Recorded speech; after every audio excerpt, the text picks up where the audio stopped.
हर इंसान परिस्थितियों का गुलाम होता है।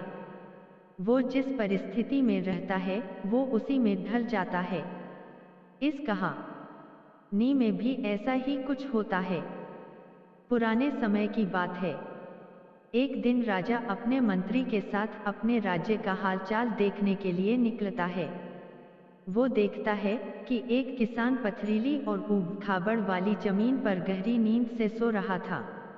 उस किसान को देखकर राजा अपने मंत्री से कहते हैं कि जरा इसे देखो, ये बेचारा इस असुविधापूर्ण स्थिति में भी कितनी शांति से सो रहा है, और एक हम हैं जो कि इतनी अच्छी सुविधाएं के बावजूद भी अगर थोड़ी भी अड़चन आई तो ठीक से सो नहीं पाते हैं।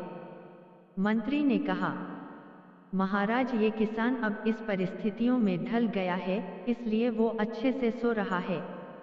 अब उसने अपनी इसी लाइफ को एक्सेप्ट कर लिया है। मनुष्य का शरीर बहुत ही कठोर होता है। उसे जैसी व्यवस्था मिलती है वैसा ही वो अपने आप को उन परिस्थितियों में ढाल देता है। राजा ने अपने मंत्री से कहा कि मुझे ये बात सच नहीं लगती है।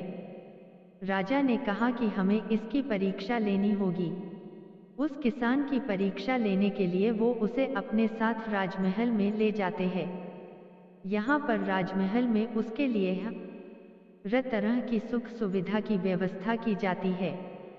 उस किसान को बहुत ही अच्छा नरम बिस्तर सोने के लिए देते हैं। किसान भी बड़ी खुशी के साथ राजसी ठाट-बाट का आनंद लेने लगा। इसी तरह किसान को राजमहल ने आए हुए 2 महीने हो गए।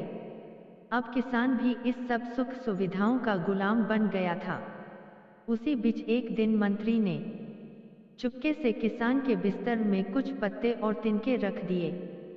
किसान को तो अब इन सब सुख सुविधाओं की आदत लग गई थी, इसलिए वो बिस्तर में ऐसे पत्ते और तिनके रखने की वजह से सारी रात करवटें बदलता रहा। उसकी नींद भी ठीक से पूरी नहीं हो पाई। अगली सुबह राजा और मंत्री उसे मिलने के लिए पहुंचे।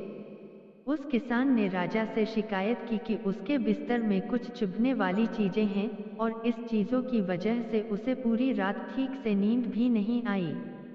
किसान की बात सुनकर मंत्री ने तुरंत राजा से कहा कि देखा महाराज, ये वही किसान है जो कि पथरीली भूमि पर भी गहरी नींद में आराम से सो रहा था, किंतु ये अब 2 महीने में तो राजमहल के विलासितापूर्ण जीवन का आदी हो गया है। अब तो इसे पत्ते और तिनके भी चुभने लगे हैं। देखा महाराज, मेरी कही हुई बात सच निकली ना कि मनुष्य परिस्थितियों के अनुसार ढल जाता है और वो परिस्थितियों का गुलाम बन जाता है। राजा ने अपने मंत्री से कहा, हाँ, तुमने मुझे उस दिन सच बताया था। इंसान वाकई परिस्थितियों का गुलाम होता है। हमें अपने शरीर को ज्यादा सुख सुविधाओं का आदी नहीं बनाना चाहिए, क्योंकि हम वैसे ही बन जाते हैं जैसा हमने अपने आप को बनाया होता है। अगर हमें जरूरत से ज्यादा सुख सुविधाएं मिल जाती है तो हम कभी भी उन सुख सुविधाएं वाली पर स्थितियों के बिना रह नहीं पाते हैं।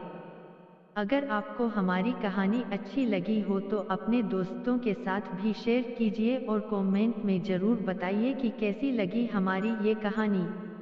वीडियो को लाइक और चैनल को सब्सक्राइब करें।